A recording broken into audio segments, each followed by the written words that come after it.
yun, dati sa office nagbi-meeting kami. 3 lang kami. Tapos bigla kaming may narinig.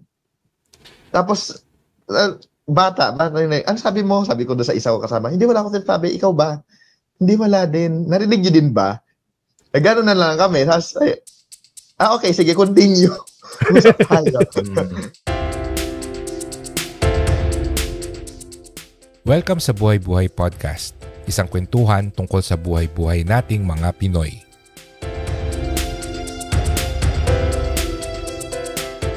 So Halloween episode natin ito. Happy Halloween. And hopefully mailabas to na October 31, no? hindi natin nailabas yung episode last week kasi nakalimutan ko. To be honest. Next week na lang yun. No busy. Oo, na busy. But may mga experiences ba kayo nung bata kayo na nakakatakot? Or ano ba yung, saan ba kayo natatakot or tinatakot nun bata kayo? Kasi ang panakot sa akin nung bata ako, kukunin ako ng pulis pag makulit ako. Pero maawa naman yung pulis. Correct. Oo. Kaya naman nurse. Panakot sa'yo nurse kasi tutusukin ka. Oh. Okay. Medical.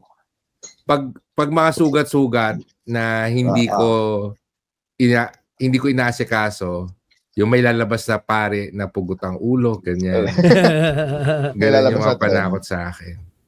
Pero meron ba kayong like supernatural experience nung bata kayo? Or puro pananakot lang from whoever, from parents or kapatid about meron akong naalala noon. Well, isa dalawa yun siguro. Hindi ko maalala masyado yung pinakakwento ng pangalawa ko. Yung isa, ako talaga mismo kasi yon. Kasi 'di ba, kapag halimbawang hindi ko kasi maalala kung Holy Week siya or summer vacation, mga ganyan. Natutulog kami magpipinsan sa bahay. Since wala namang kwartong malaki ang bahay, so sa sala kami matutulog. So maglalatag ka ng kutsyon or banig, ganyan-ganyan. Facing the sala is pintuan ng kusina. Pintuan ng kusina is square-square na masalamin. Malipungatan ako, madaling araw, sabihin na natin para dramatic, 2:00, 3:00 na madaling araw. Ganyan. Oo. pero madaling araw yun, hindi ko na maalala, siguro mga ganon. Ilang taon ako noon? Grade 6, first year high school. Kasi mga ganon, so bata pa siya. And pag tingin mo dun sa salamin, may puti talaga, promise, nandun sa taas. May puti talaga siya. Tapos, alam mo yung puting belo, pero wala siyang muka. Yun talaga yung nakita ko. Yun talaga yung nakita ko. Puti talaga siya. Tapos hindi ko kita yung buong katawan. Yun lang talaga. Yung puting lang yun.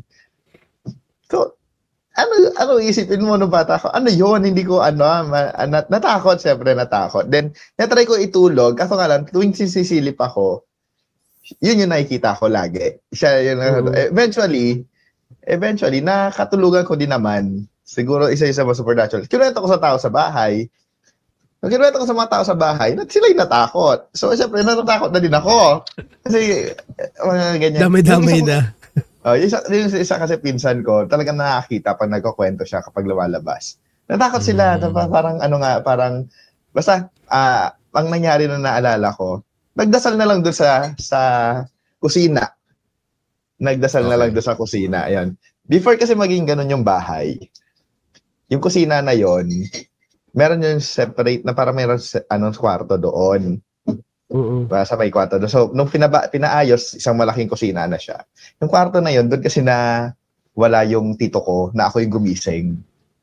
So, may something eerie na talaga before doon sa bahay na sa lugar na yon. Na parang naalala ko nang ginigising ko yung tito ko. Dahil elementary days lang din nun, hindi ko alam kung ano yung initial reaction or bad reaction na wala na pala siya. Kasi nga sa nakahiga siya sa bed. Tapos nakagalan yung paa, nakabagsak. So sa pa ako sa gigising to, gising na kasi malilate ka na daw, sabi nila tita, ganyan. During that time, ginagawa pa yung bahay. Alam mo yung pamahiin na pag maraming hukay, maraming butas pa noon, bawal tulugan ng mga tao, mga ganyan.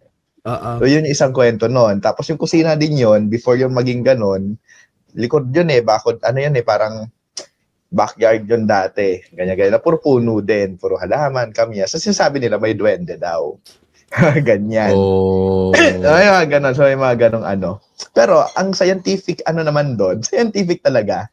at that time din kasi, ang naalala ko, di ba, ito yung pintuan, ay salamin. Tapos dito ko nakita yung reflection sa taas. At that time din, naalala ko, meron kasi dito kaming parang cabinet or something, nasa taas nun is merong Jesus Christ na may ilaw. Na pwede siya maging reflection. Pero kung magiging reflection siya, dapat kasi may kulay. So yun lang yung ano ko doon, yun yung isa. Pangalawa, very very subtle lang. Doon din sa bahay na yon, alam mo yung mga laruan na umiingay kapag may boses. Or mga laruan kapag may ingay. Laruan. yung ano mo, yung favorite reels natin. Yung laruan. Yan. So, kami magpipinsan, nasa babang kwarto, tahimik, wala lahat talagang, wala kaingay-ingay. Tumunog yung laruan doon sa taas. Na biglang, walang kahit ano doon. And yung pinsan ko at that time, takot lagi siya umakyat sa taas nun. Dati kasi magkakasama kami doon sa bahay na yun, marami kami. Takot lagi siya umakyat sa taas na yun na mag-isa. Or lagi siya may nakikitang paa or something, mga ganyan-ganyan. Yun talaga nakakita. Yun. Ako, once siguro na yun, tapos nakakaramdam-ramdam, mga ganyan, tsaka mostly panaginip. Ang naalala ko kasi nung kabataan ko, kung may natatakot man ako na supernatural, nasa panaginip kasi siguro effect na rin na dahil mahilig manood ng mga horror movie sa bahay noon, sa TV, tapos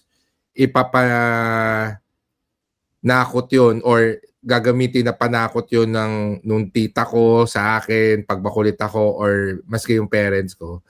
Tapos for some reason, pumapasok siya sa panaginip ko kung ano yung tinakot sa akin. Naalala ko, may pinanood kaming zombie movie noon, Night of the Living Dead yata or something ganyan. Tapos, nanaginip ako na nagkatotoo siya na bumangon yung mga patay sa sementeryo tapos biglang hinahabol kami. So, yun yung yun yung siguro subconscious ko na reason kung bakit hindi ako masyadong mahilig sa mga horror movies ngayon, no? Hindi ako nag-e-enjoy. But kung experience naman talaga, katulad ng tinuro mo, Tonyo, siguro nung college na, mga more of unexplained na nangyari. Kasi sa UP, nag-dorm ako, and yung dorm na tinirhan ko, hospital siya dati nung World War II. In fact, yung basement niya, hindi siya pinupuntahan kasi dati yun daw yung morgue. So doon pa lang sa dorm, marami ng mga kwento-kwento na nakakatakot. The most na experience ko is yung mga ilaw na namamatay at saka sumisindi na lang on its own. Yung flicker. Oo. Hindi flicker yung bubukas na talaga, ganyan. Or syempre lalabas ako ng kwarto, papatay ko yung ilaw. Kasi magsisiyar ako. Pagbalik ko, bukas na ulit yung ilaw. May ganon.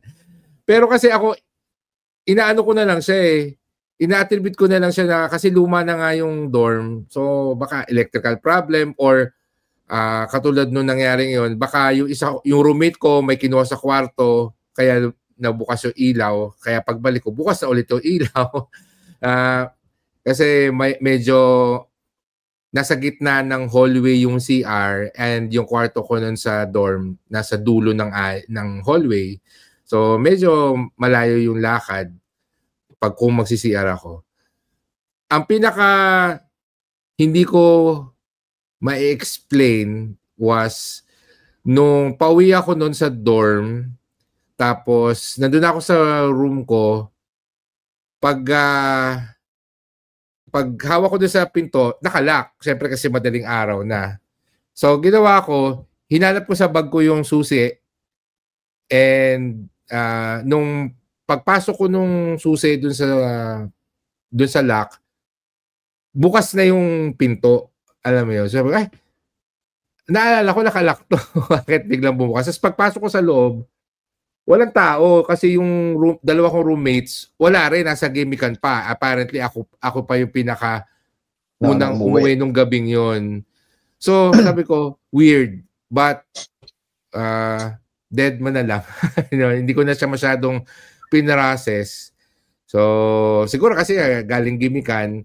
But, in my head, baka namalikmata lang ako, pagod na ako kasi nga galing sa gimmick.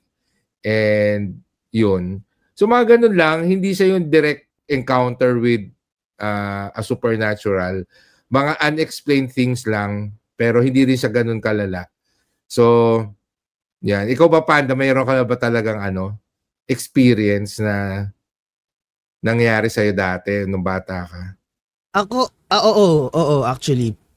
Dalawang instance yung natatandaan ko. Isang instance is parang think nasa grade 2, grade 3 lang yata ako nun.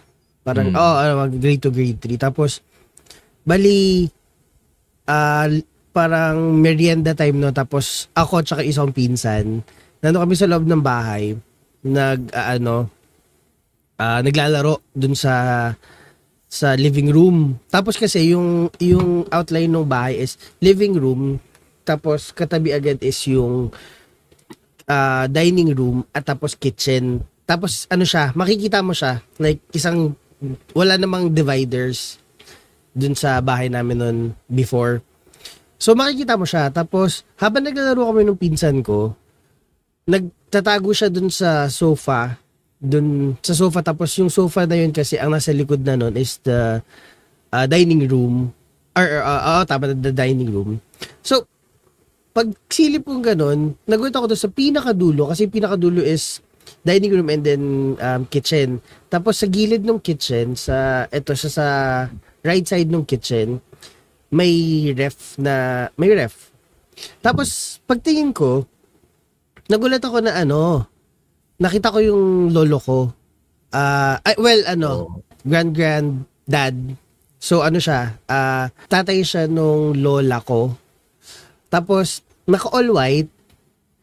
Tapos nakatingin sa akin, nakangiti habang nakabukas yung ref. Na para bang naghahanap siya ng iinumin, ganyan. So nakatingin sa akin, tapos nag-smile. Tapos tinuro ko dun sa pinsan ko.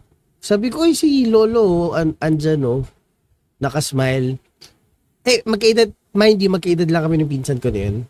Tapos pagtingin niya, wala naman siya nakita. So bigla siya sumigaw palabas ng bahay. Tapos kasi sa labas, yung living room, katabi na nun yung door palabas ng bahay. So paglabas niya, sa gilid nun, meron kaming, alam mo yung kawayan na, hindi kawayan na, yung parang bamboo na higaan. Yung mga higaan sa papag. Parang yung mga papag, ganun. Tapos andun kasi yung lola ko, tsaka yung kapatid niya, which is yung nanay ng pinsan ko. Tapos naggagawa sila ng pamerienda.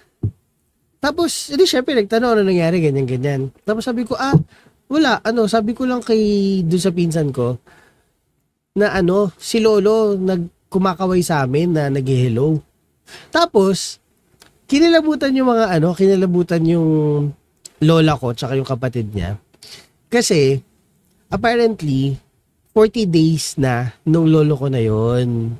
Oh. So, kamamatay lang niya and that was the exact 40 day nung death niya. Tapos, ayun, nagtanong sila anong itsura, ganyan. Describe ko na, sabi ko, nakaputi, naka-all white siya, tapos, nakangiti, masaya naman siya, tapos, di ko alam kung nasabi ko na may pakpak ba or something, basta ang tatanda ko sinabi ko, naka-all white siya, very peaceful at masaya yung ngiti. Tapos, after kong sabihin yun, parang nawala yung kaban nila na parang okay, so nagpakita sa'yo si tatay, ganyan. Ayun yung first encounter ko. Well, yun yung tumatak sa akin kasi yung reaction ng grandparents ko, yung mga lola ko, very genuine na talagang natakot, na kinabahan, na after natuwa nung sinabi ko na ganun yung face. Tapos second instance is sa naman to, sa sementeryo. So around the same time din, or siguro a year or two after nung incidents na yun. So naglalaro kami nung pinsan ko. Eto ulit, same pinsan. Naglalaro kami nung pinsan ko na to sa cemetery, takbo-takbo, ganyan-ganyan. So pumunta kami sa kabilang side. Doon sa Manila Memorial kasi, may mga area doon na may mga relatives talaga kami. So marami kami pwedeng puntahan. Tapos may isa kami napuntahan na puntod, pero hindi siya yung hindi siya yung flat, siya yung mataas, yung Tapos pagtingin ko, may nakita na naman ako na kamag-anak namin. Tapos syempre deadma, kinento ko lang din sa kanila na, nung nagpunta kami dun sa ganun-ganyan, nakita ko si Tito. Tapos, ayun, nalaman ko na lang din na parang 40 days lang din yata, or parang before mag 40 days. Kasi kamamatay lang din. So yun, feeling ko parang lapitin ako sa mga bagong, yung mga magpo 40 days pa lang ganyan. Pero din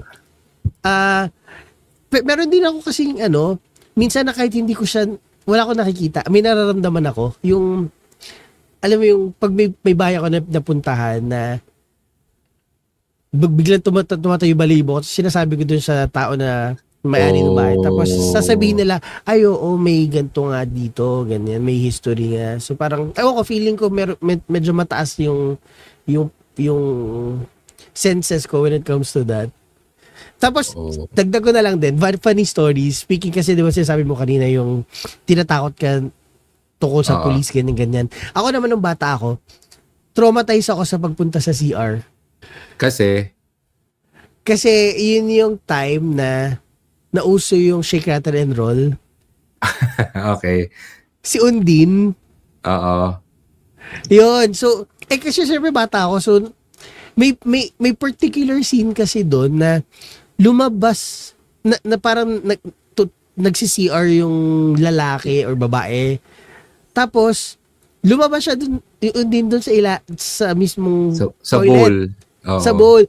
Tapos tinunaw niya yung lalaki or babae.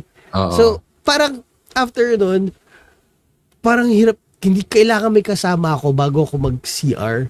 Yeah. Nung bata ako. Na-trauma ako dun sa melting na yun sa CR. Wala lang, na-share ko lang. Ayun, yun lang. Malaki talaga effect ng mga horror movies Kasi nung pinanood namin yung The Ring, yung original na Japanese, parang awkward bigla matulog sa gabi kasi merong computer sa kwarto dati CRT monitor pa yon, di ba? So biglang tinatakpan ko yung monitor kasi tumatakbo imagination ko pag nakikita ko yung reflection dun sa nung screen. Pero nung bata ako, naalala ko pala, there was a time na naglalaro ng Ouija board yung mga classmate ko nung high school. Totoo. High school ba? Tama, high school yun. Kasi naglabas sila ng board game, di ba? Na Ouija board. Hindi ko lang alam ba sa international. Tapos, syempre na-curious yung mga bata. May isa na nagdala sa school. Tapos patago, ginagamit siya o pinaglalaruan siya during recess or break. And bentang-benta sa classroom yun. Hindi ko alam kung bakit siya gumagalaw. Yun na lang. Kasi iba-iba yung humahawak, iba-ibang session, pero lagi siya gumagalaw. Ako, nag-attempt din ako na yung humawak. Totoo naman na gumagalaw siya. So, ang memorable sa akin na ganung session was meron sumasagot, no? May kausap sila. Ako, naalala ko, hindi ako nagtatanong noon. Tsaka more fascinated ako than scared. Yung isa kong kasama, tinanong niya na, kung ano yung nationality nung kausap. Tapos, sabi Spanish daw. Spanish siya na nasa Pilipinas na namatay, ganyan, kasi sa Spanish time. Tapos for some reason, tinanong niya, ano ang Spanish ng friend? No? Ng friend. So ako sa loob ko, di amigo, ganyan. Tapos yung pointer, sa no lang pupunta. Hindi mo alam. Kasi no. Pwede di mo alam, kala ko Spanish ka. No, ganun lang. So siguro mga 3 or 4 times na sa no pumunta. Tapos, sige, ibang question na lang. So, for some reason, naging core memory ko siya, naalala ko pa rin siya hanggang ngayon. So, weird. Kasi yun nga, kung Spanish siya, dapat alam niya yung Spanish ng friend. Tapos, bakit ganon? Kayo ba na-experience yung maglaro ng Ouija board? Or mga Spirit of the Glass or any similar games na ganyan, medyo occult? Kayo ba? Wala akong memory ng paglalaro ng Spirit of the Glass. Mga Spirit of the Ballpen, mga ganyan. Nagkaroon din yun nga, yung Spirit of the Coin pa nga, Spirit of the Ballpen. Spirit of the Coin, high tama. School. Diba? Pero narinig ko siya at that time, nung elementary, high school, pa na mga ganon. Pero, hindi ko sinubukan siyang gawin. Curious ako siya. So, curious ako kasi hindi ko pa nagagawa. Pero, sa laon yung gagawin natin. Yun nga. Siguro dahil din, baka takot din ako subconsciously. Yung paniniwala ako na ganyan, medyo nasa 80% na baka may magyaring masama. Ganyan. Siguro ganon. Pero, hindi ko nasubukan. Ako no elementary, I think elementary na try namin yan, elementary. Pero kasi, kaya ako natatawa kasi, yung core memory ko dyan, huling-huli talaga kung sino yung gumagalaw nung pointer. Kasi syempre, pag di ba nakaganyan kayo lahat, mararamdaman mo kung sino nag-exert ng effort ng pressure para igalaw siya. So, para kami, loko. Tapos para after nun, nung nagkahulihan nga na pinupush lang nung isa, wala, parang sabi ko, joke time tong laro na tong ganyan. Kaya, even yung sa Spirit of the Glass, ganun din kasi parang, makikita mo talaga kung sino nag-exert tong effort para i-push yung yung ganyan, yung pointer or whatever.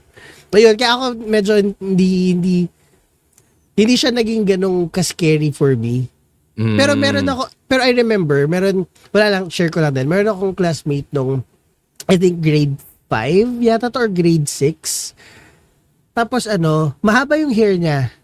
Babae siya, matangkad, mahaba buhok. Tapos apparently bigla na lang siya hindi pumasok sa school.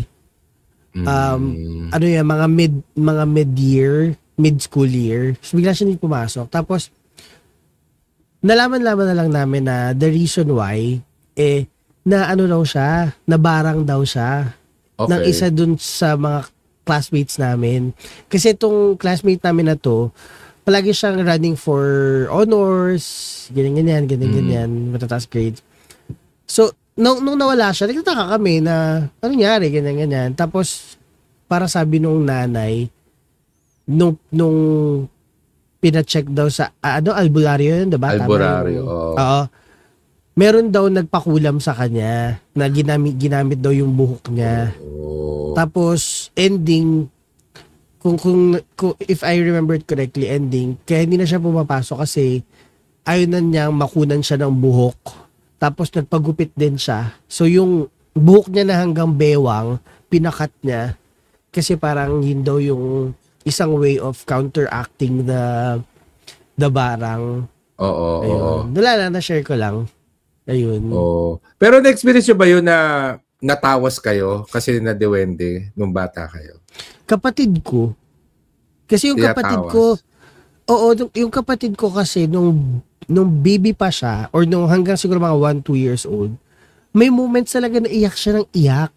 Tapos, hindi nila maintindihan kung bakit. So parang, syempre, puro matatanda tao dito sa bahay. So, puro matatanda rin lahat ng puro matatanda kami, sila. So, naisip nila, ipa-check, parang yun nga, parang sabi nila meron nga raw may nakikipaglaro daw kasi sa kanya, ganyan-ganyan sa bahay. Oo. So, yun. Pero ikaw mismo hindi ka natawas? Hindi. Ikaw, Tonyo, natawas ka ba nung bata? Ang tawas na nagamit ko yung sa kilikili. Deodorant lang. Pan-deodorant lang daw. Naalala ko si kuya din eh. Kuya ko meron. Parang, siguro high school siya nun, so wala pa akong pasok nun. Or elementary siya nun, wala pa akong pasok nun. Sa lumang bahay din yun dati. Pero dyan lang din, kasi bago na yan, nakikita niyo dyan eh. Alam ko meron, hindi klaro yung memory. Pero alam ko meron na nagpunta pa yung mga classmates niya to pray. Ay pumunta pa talaga na dalang kandila, ganyan. Tapos, iyon. Tapos, alala ko, sa kanya ko nalaman, yung pag ginanito mo, tapos na duwende ka, hindi pantay. Ay, ganun ba yun? Yun yung naalala ko. Basta parang nagganon siya, tapos hindi pantay nga talaga yung ano niya. Tapos after nung, kung ano man yung nangyari, kailaman din siya. Yun yung una. Interesting. Pero malabo na yung ano, yung memory. Hindi tawas yung sa akin kasi hilot-hilot lang pag unexplainable yung mga sakit-sakit mo, 'di ba? Papahilot ka. May foggy memory ako about sa kandila. Hindi ko lang maalala kung kay mama or sa akin or whatsoever. Pero ang alam ko, ang foggy memory ko dun sa kandila nung nagpapatak siya is parang doon namin nalaman na magkakaroon pa nga kami ng bunsong babae. Si Maan? Kasi nga, parang, ano nga ba sabi doon sa basta may foggy memory na nagkakandila, diba, yung lalaki. Hindi ko kasi maalala kung si mama may sakit noon, or ano, tapos nakikita na meron kasi isa bang bata na nakaipit. During that time yata, buntis ba si mama noon or whatsoever? Si Joseph pa lang yung nakikita. Parang may memory akong malabong ganun na hindi ko na maalala kung ano talaga yung nangyari. Ganyan. Nagpapatak ng kandila sa tubig yan eh. Usually, sa tubig. Tapos, may nagpo-form, diba? So, yung una na form, batang lalaki, baby. Pero, may batang babae pa daw. Ayun, parang may foggy memory lang regarding doon. Hindi ko na talaga maalala na mamaya nga, tatanungin sa bahay. Pero ano yung naging trigger in the first place? Bakit ginawa yon, di ba? Siguro, may nararamdaman eh. Oo, may nararamdaman.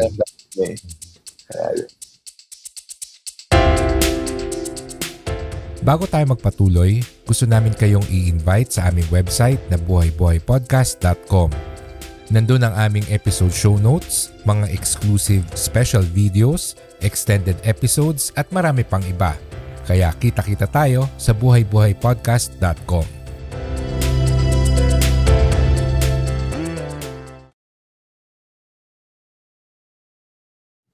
Ako nung bata ako, ilang beses ako natawas nun kasi malabas ako na bata nun. So, pag uwi ko sa bahay, minsan syempre may sakit. Tapos, yung nanay ko, yun yung first yun yung first aid niya. Pag nagkakasakit ako. Oo, tawas muna. Baka mamaya may naduwendi ka sa labas, ganyan-ganyan.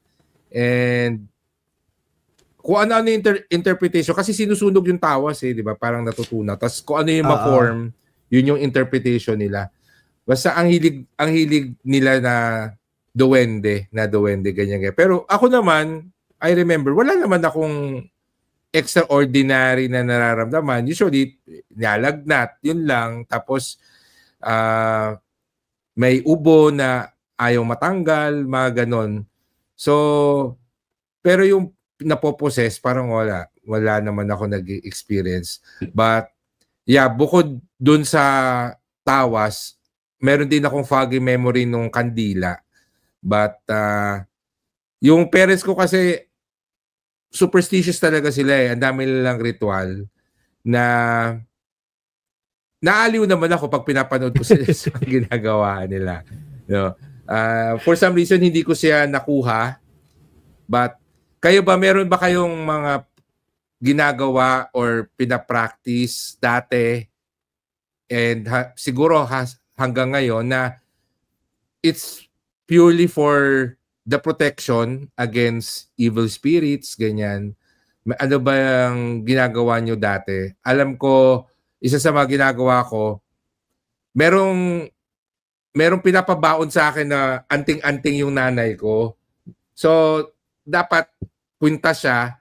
Hindi ako masyadong komportable sa kwintas. For some reason, nangangate yung leeg ko. So, binabaon ko na lang siya. So, yun na lang yung yun na lang yung protection ko. And I can't remember kung kailan ko siya tinigil. But after that, lalo na nung malaki na, rosary na lang. Rosary na lang sa bag ang dala. Pero kayo, na-experience ba yun? Yung may pinapabaon sa inyo na anting-anting or whatever nung bata kayo? Walang anting-anting, wala akong maalala mga ganyan. Pero ang experience ko for protection, ganyan, yung pagpupunta kami bukid ni tatay. Minsan uwi ako Batangas, pupunta kami sa bukid. May dadaanan ka kasi noon na medyo kakahuyan pa. Basta hindi naman ganun ka-forest, pero alam mo, kakahuyan pa. And ang lagi niyang gagawin ay tetawag niya ako. Pong, ganyan. Pong, ganyan. Saan ka? Nasagot ako. Nung nandun na kami sa pupuntahan, bakit paulit-ulit ka ng tawag sa akin? Siyempre, inis-inisan ako. Ulit tawag. Yan pala kasi, pamaya iba na yung kasama niya. Lagi ka tatawagin. So, yun yung una. Tapos second, yung sa tita ko, ganun din yung ginagawa ng kaibigan niya nung nasa Davao sila. Bebo, nasan ka na? Bebo, saan ka? Sunod ka? Ganyan. Laging tatawagin, lalo na pag bago yung tao. Or hindi taga doon. So, yun lang. Pero mga gamit. Parang sarap i-prank no, bigla ka sumagot. Dito. Bigla poses. Oo. Kung ako yun yung intrusive thoughts ko doon, bigla ako babaguhin yung boses ko. Bigla ka na lang mag-inis-inisan. Yun lang. Wala namang gamit. Or well, I think that's a smart idea din. To check mo na. Usap-usap. Mamaya naman kasi, feeling ko naman din kasi sa mga superstitious, tingin ko may nangyari before na since hindi pa advanced ang technology or whatsoever, hindi ma-explain or whatsoever, mga ganyan. Bawal daw magupit ng kuko sa gabi. Mapuputol yung mamalasin, ganyan. So, iniisip ko, kaya bawal magputol ng kuko sa gabi. Kasi masusugatan ka, wala pa silang ilaw noon eh. Madilim. Parang ganun yung explanation, madilim. So, na-pass on siya. Not knowing ko ano yung reason behind at naging pamahiin na lang. Parang katulad siguro sa bundok, baka dati, hindi sila nagtatawag. Yun pala, nahulog na sa bangin or nakagat na ng ayun, pwedeng may mga ganong explanation siguro or hindi na natin alam. Wala namang masamang sumunod. Ikaw ba, Panda, nabigyan ka ba ng anting-anting ng bata? Wala na. Anting-anting hindi. Pero siguro, ang nadala ko lang siguro up till now is yung pag-iihi ka sa kung saan-saan. Yung magtatabi-tabi po ka. Tabi-tabi po. Oo. Like, ewan ko yung parang, hindi naman, sa akin parang dead ma ako doon. Pero, dahil, I think siguro I grew up doing it na parang naging force of habit na every time na iihi ka kahit pader yung iihian mo, magtatabi-tabi ka pa din, ganyan. Ayun, yun lang. Pero yung nag-isip na ako parang wala naman. Pero meron akong mga pinsan na may ganyan, yung may mga anting-anting na pinapagawa pa talaga. Like isa kong pinsan, si ate, meron siyang bala ng baril. Tapos yung bala ng baril bawal sa airport. Ito nga, ikikwento ko ngayon actually. So, yung bala na yun, sa loob nun may buhok yata, tapos may something pa sa loob, tapos pinaano nga daw sa mga albularyo, pampaward ng stuff. Kaso, nung nagpunta kami sa airport one time, nakalimutan niya na meron siyang bit-bit. Ayun, nakuha ng airport na confiscate. Pagawa tuloy ulit siya ng bago. Pero ano yung parang kwintas or hindi? As in, nasa bulsa lang? Nasa bulsa lang niya. Para nakalagay siya sa puting wrapper or puting something. Bag. Tapos nakalagay lang sa bulsa. Ayun. Pero napigilan siya ng nung mga security guard kasi nga syempre nag-alarm. Syempre lumabas dun sa scanner. Ayun. Ang pinaka-popular nung bata ako, yung scapular, na never akong nabilhan ng nanay ko for some reason. Parang, di ba? Yun yung mas naniniwala yung nanay ko dun sa pouch ng anting-anting na binigay niya sa scapula. But naalala ko lang na inggit ako sa mga classmates ko no kasi may mga ganun sila tas ako wala. Parang ayoko naman tanungin yung nanay ko na bakit wala akong ganun kasi inassume ko na dapat kung kailangan ko siya, ibibigay siya sa akin. Pero ngayon, may ginagawa ba kayo or meron ba kayong ginagamit na protection against evil? Kasi yung tabi-tabi po na mention mo Amanda, dati ginagawa ko rin yan pero lately hindi na eh. Parang ay bala kayo kung mayroon man doon hindi yan babasa kayo. Nakita niyo na akong palapit eh. Basa kayo. hindi kayo umalis. Pero seriously hindi ko na siya ginagawa ngayon. I can't remember kung kailan ako nag-stop. Basta nag-stop na ako. Hindi na ako nagtatabi-tabi pag umiihi kahit saan. Yun. Nangyari kasi once, hindi ko siya ginawa. Hindi ako nagtabi-tabi po. Tapos wala man nangyari. Tapos tinest ko siya several times na wala man nangyari. So eventually, tinigil ko na siya. So, kayo ba? Ano bang ginagawa nyo pa rin hanggang ngayon na for protection? Or on your own na sinimulan nyo sa sarili niyo na ginagawa? Pagiging sarcastic. Charot. Ibang protection kasi ibang protection kasi yung dapat kong ginagawa kaso nga lang pumalya. Charot. Ano ba? Oo. Ako wala na akong maisip. Ano na lang, naniniwala na lang or sumusunod na lang pag may nagsabing matanda ng mga pamahiin nila. Ganun na lang siguro. Pero on my own, kung hindi ko alam, may violation ako. Parang ganun. Kung kung sakali, yung mga pamahiin. Pero I agree. Oo. Ako din, parang kunyari may pinuntahan akong lugar na may pamahiin o may superstition na sasabihin na gawin mo yun. Ako sumusunod na lang ako. Parang, alam mo yun, para wala na yung hassle na makikipagtalo ka pa, ganyan.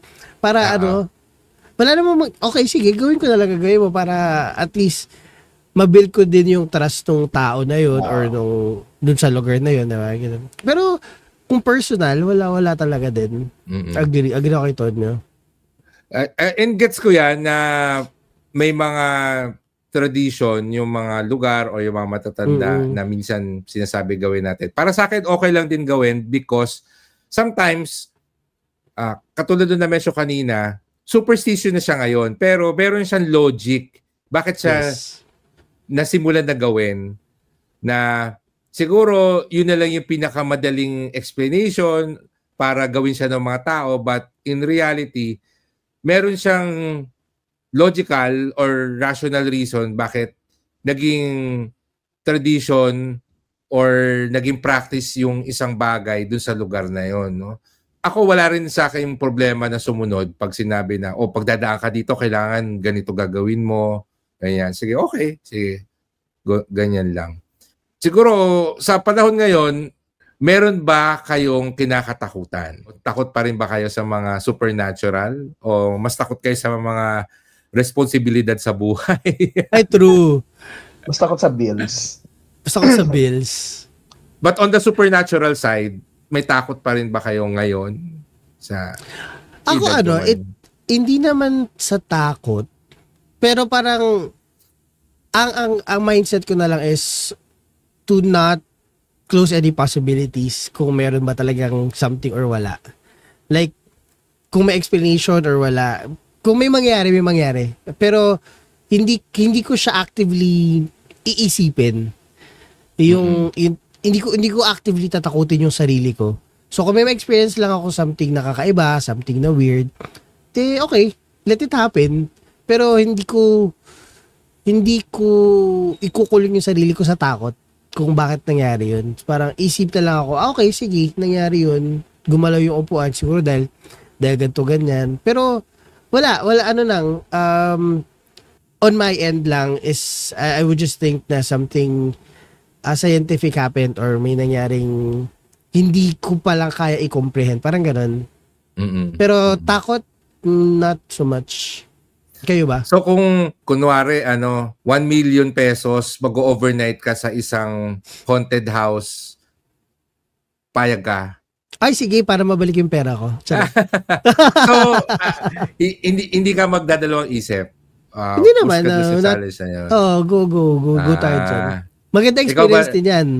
Kasi mamaya, meron pala talagang diba, scary stuff, diba? Para ma-experience din natin. May panlaban na tayo. May panlaban na tayo kung sakali. Siguro, hindi ko isasarado na hindi ako matatakot. Medyo imaginative ako tsaka anong tao kasi sa mga ganyan. Partida ko yung nasa healthcare, diba? Siguro hindi ko isasarado na hindi ako matatakot. Depende kasi sa sitwasyon. May mga, minsan kasi totoo yung horror minsan nabibuild up yung mga senaryo for you na matakot. Siguro kung sabihin natin na gumulaw yung upuan or may biglang bumasak na bagay, hindi ka initially matatakot. Pero kung halimbawa na-build up yon before mangyari yon, halimbawa, yung area, kakaiba, tapos may bad feeling ka na, alam mo yan, yung hindi agad yun yung nangyari. Basta may tension na nabibuild up. May tension na nabibuild up para matakot ka. Hindi ko isasarado yung sarili ko na matakot ako. Diba? Example na lang siguro sa mga prank. Pag napanood ko yung mga scary prank or mga tingin ko matatakot ako kung halimbawa unaware ako or yung build up ng tension. Pero kung ang ambience ko is halimbawa ito nagwo-work tapos may biglang bumagsak na gamit diyan. Pupulutin ko lang, ayusin ko lang kasi ang isip ko doon mali yung lagay or yung alam mo yan, yung pa ba? Yung mga ganon. Iniisip ko yun sa mga work sa mga halimbawa yung mga nasa hospital rounds ko noon tapos kinikilos ko na lang kahit may unexplained ka kasi walang build up of tension na para matakot ka. Kasi busy ka magtrabaho Pero kung hindi yung focus mo is na build up sa horror, sa ganyan, baka matakot ako. Paano pag yung katrabaho mo biglang lumutang? Mga ganyan. Diba? Or siya na lumutang sa mabigla, no? Or lutang lang talaga siya, ganon. Hindi. Kaya, yun. So, 1 million. Pero yung challenge na 1 million sa haunted house, papayag ka, Tonyo? Papayag, oo. Pero hindi ko, anong meron akong dala? May phone ba ako? Malilibang ba ako? May distraction ba ako? Kasi pamaya, konting maliit na bagay, kung wala akong distraction, pansinin ko. Matatakot talaga ako. Natakutin ko sarili ko ganyan. Magugulatin ka pa naman. Oo, papansinin ko yung mga trauma sa iyo Paano ako hindi matatakot? May trauma, ako trauma. Depende. Pwedeng subukan, pero for sure matatakot. Parang ganon. Kayang magstay. Payang distraction, ganyan. Pero, pwede ba buksan yung ilaw sa haunted house? Papakita lang ba siya sa akin? Hindi siya mananakit? Mga ganong bagay. Guguluhin niya lang ba yung mga bagay-bagay? Ano yung extent ng haunted house? Parang ganon. Sa bagay, maraming ang tanong, no? Kasi kung may kuryente ba yung bahay o wala. Ano yung factors? Oo. Ano yung pwede mong gawin? Bigla lang ba may maririnig? Ayun pala, no? Yung pangatlo, bigla ko lang naalala. Pero yung dati sa office, nagbi-meeting kami. 3 lang kami. Tapos, bigla kaming may narinig. Tapos, bata narinig. Ano sabi mo? Sabi ko doon sa isa ko kasama. Hindi, wala ako sabi. Ikaw ba? Hindi, wala din. Narinig niyo din ba? Gano'n na lang kami. Tapos, okay, sige, continue. Depende sa build-up. Pero, yun. Naalala ko lang, no, kasi sa hospital ka nagtatrabaho, Tonyo. Ano yung pinaka-famous na ghost story dyan sa hospital ninyo? Marami. Meron ba? Siguro, cliché na yung may nag-aayos na swero na nurse tapos hindi naman naka-duty. I don't know kung ilang hospital yung nagkukwento ng ganon, pero narinig na yon for sure. Dito, sa amin, siguro, isa sa pinaka-prominent is yung sa ICU. Sa ICU daw kasi, laging may bata. And kapag nakita mo yung bata na yon or basta pag nakita yung bata na yon, magto-toxic yung pasyente or malapit na. Siguro isang pinakamagandang example nun is yung sa pasyente mismo nang galing. Different araw, halimbawa, na-admit tong lalaking to, ganyan. Dinescribe yung bata sa nurse, but may bata, ganyan. Tapos after a day or ilang oras, nag-expired siya. Same bed, ibang pasyente, ibang araw na, ganyan, na rumahalipas. Yun din yung description ng isa. Tapos ganoon din yung nangyari sa kanya. Siguro first hand, hindi ko naman nun siya nakita, Kasi di ba may mga curtains yung mga ICU. Hindi ko man siya nakita or what, pero peripheral, may dumaan. Itim na, yapak lang or whatsoever. Pagsilip ko, wala naman sa likod ko, malalayo yung ibang nurses, mga ganyan. Siguro yon isa yun sa famous dito, may bata doon sa ICU. Kaya sa paano kung yung nurse yung nakakita? Anong mangyayari? Wala. Toxic. Siguro matotoxic siya. Matotoxic yung matotoxic yung nurse. Pero usually bata. Laging bata pag sa hospital. Ewan po. Meron pang iba pero hindi ko na alam siguro. Yun lang yung madalas ko naririnig na. Baka may mga nanonood po, pwede pa rin po bisitahin yung hospital namin. Baka pagalitan ako. Hindi naman yata nila alam. I guess, ganun din yung default ko. If there's something that happens, ang first ko na pinupuntahan is, ano yung logical reason bakit siya nangyari? Or minsan, hindi ko din siya iniisip. I think mas nakakatakot nga kung merong setup, yung situation, may build up. And I've realized na hindi ako masyadong natatakot sa supernatural. Mas nakakatakot kasi yung psychological. Yes. Agree. At the end of the day, mas nakakatakot pa rin yung buhay kaysa sa patay, kumbaga, no? Kasi kung meron kang ma-meet na mentally unstable na tao, nakakatakot yung patayin ako. Mas nakakatakot yung mga ganun situation. And pagdating sa pelikula and TV series, mas natatakot din ako sa mga psychological thriller more than sa mga supernatural horror, no? So, I guess, kanya-kanya tayong tolerance ng fear and kanya-kanya rin tayong childhood trauma. Kaya yun yung nag-define kung saan tayo takot ngayon. And siguro, yun na lang yung ano natin. Doon na lang tayo mag-end for this episode. Kayo, any final thoughts dito sa topic natin regarding sa mga kinakatakutan sa buhay? Dadagdag ko lang, mas nakakatakot naman talaga yung tao kasi imagine mo, buhay ka pa, nang-ghost ka na. Diba? Yun pala. Coming from a ghoster. Coming to our cancer friend. Oo. Pero wala lang akong idadagdag. I'm good with the conversation. Sa mga nakikinig at nanonood na nag-ghost ni Panda, bukas po ang aming... I-message nyo po ako. Huwag nyo pong sabihin na hindi ko kayo binalaan. Siguro wag din natin i-invalidate yung mga spirit medium, mga ganon. Kanina nga, nanonood ako nung Kababalaghan or nung kay Noli de Castro. Parang napapadaan lang. Mahilig kasi ako manood nung mga ganyan nga. Then, sabi ko, in the year 2025, meron pa din. Meron pa din sila. Siguro, hindi mo naman din masasabi. Walang masama kung maniniwala, pero iba pa rin kung ikaw yung unang makaka-experience. Ganyan ba? Pero mapaniwalaan mo din talaga. Yeah. And idagdag ko na rin, wag invalidate yung mga nagsasabi na may nakita silang multo or whatever. Because regardless if there's a logical explanation or not, that was their experience and for them, yun yung interpretation nila. Just be compassionate but at the same time logical about it, no? So kung yun yung nakita nila, i-validate mo na yun yung naramdaman nila. But as always, ang next na question is, ano gagawin natin? And if shinare lang naman yun, edi okay. Kung medyo stress siya, then let's just find a way para mas kumalma siya at matulungan. But gets ko yan, no? Kasi may mga friends din ako na sinasabi nila open yung third eye nila, kaya sensitive sila sa mga ganyan-ganyan.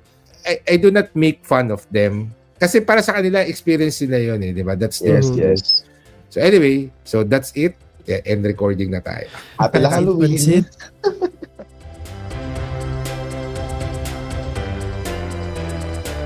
Maraming salamat sa pakikinig. Please remember to subscribe, leave a review, and share this podcast with your friends. For more information and to contact us, you can visit buhaybuhaypodcast.com.